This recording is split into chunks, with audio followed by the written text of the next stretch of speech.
Welcome back, boys and girls, once again to the Audible Show. This is Dark Valentine 1984. I'm coming right back at you as always.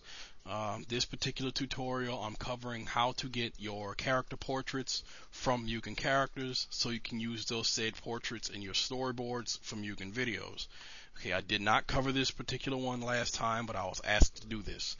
I'm not going to waste your time either trying to do this, but before I get started, you all know the routine. No bullshit. If you don't start any bullshit with me, I won't come back hard at you. Plain and simple. You don't like what I say, you don't like how long I talk, then just mute the damn sound. It's that simple. I can't see why you simple people out there can't do that. Alright? Oh, trust me, I won't hesitate to block you if you come at me stupid either. So just keep that in mind. Anyway, I don't give a damn. Anyway, we're going to go ahead and get started. You need a few key programs, and you'll need a few things too. Obviously, you need a character, of course. You need that, you need Fighter Factory, and you need Snagit. Because you'll need the Snagit editor, so you can take out the background color as an option just to make sure that the color from around the character is gone. You can use GIMP. You could also use GIMP to remove the background color as well, but that depends on whichever tutorial you watched from me, whether you use the Snagit tutorial or the GIMP tutorial on how to remove background colors from said pictures. I'll leave that to you. But to cut a lot of time short and to cut it down, we're going to use Snagit editor for that. But enough of that. Let's get to the main part of this tutorial so I won't waste too much of your time. First things first, you're going to go ahead and open up Fighter Factory as you see before. Okay, you're going to go ahead and you're going to click on File, you're going to click on Open a Character, and you're going to go ahead to your Characters folder. It could be any character you want. Alright, I'm just going to use an example character for this. Okay. Alright. Let's see here.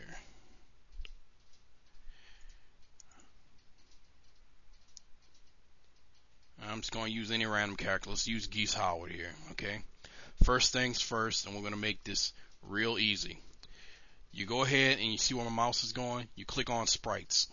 Okay. You move over to your slider and you just keep moving until you find a particular portrait. It's normally going to be located around the beginning of the actual character. Okay. Now this is real easy. Watch how easy this is. Either you can click on Sprites and click Save Sprite as PCX, or you can click the button right here, just Save, and it'll pull up faster. Okay. If you want to, we'll just go ahead and click this button and we'll do it either way. We'll do it both ways. Okay, I'm going to just name it as Geese. Now, where they say Save as Type, you want to switch it over to Graphics Interchange Format or GIF. Okay. Done. And as you can see, let me minimize everything here. You'll see it's right there. Alright. If you don't want to click the button and you just want to make sure you did it, you can just click on Sprites and then click Save Sprite as PCX. Same process. It's really your choice.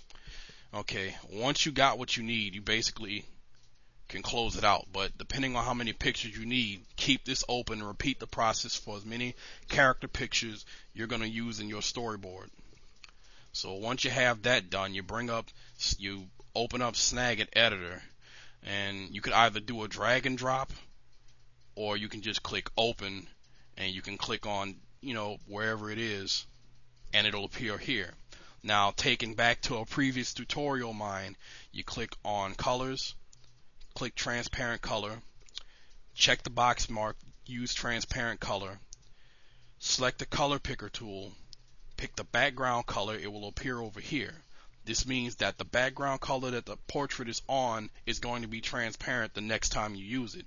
So once you have it like that, simply click on Save. And you're done. That's it.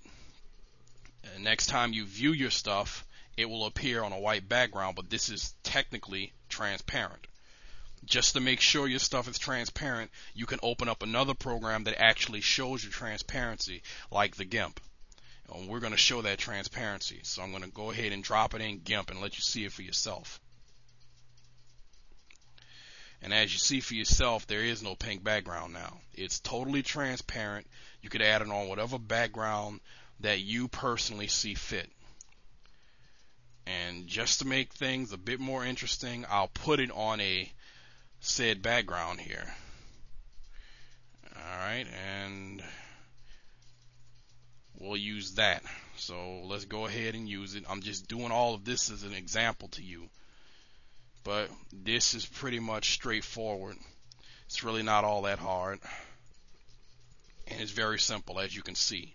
You can either press Control C on the keyboard, or you can click Edit and then click Copy. And then you can go ahead and open your stuff up as you see it before you. You can click Control V or Paste, and you can basically put it on wherever you want. As you noticed, I did make it transparent, so this makes it a clean cut image. And again, repeat the process of taking off as many times as you see fit or you need in order for you to get the desired results that you want. Other than that, it's really not anything hard. Okay, we'll do it again. We'll try another sprite just so I can show you. Okay, we'll just try another character. I'll pick somebody out of the recents here. I'll use Ju Kisaragi's Zhao Yin. Alright, we'll again click sprites, choose the selected sprite, like the background image. This also applies to sprites too now. Select the background image you want, like portrait or whatever. You either can click the PCX button or click on sprites and save as PCX. Switch it to GIF. Name it.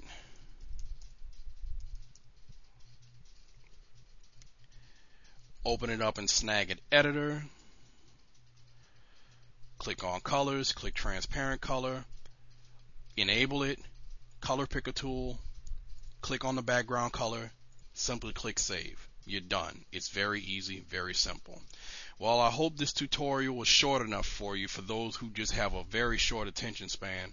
No offense to those people who do have short attention spans or have little patience, but you're not going to come to me and expect me to do something super quick. I'm going to explain it to you whether you like it or not. Well, anyway, this is Dark Valentine 1984 signing out.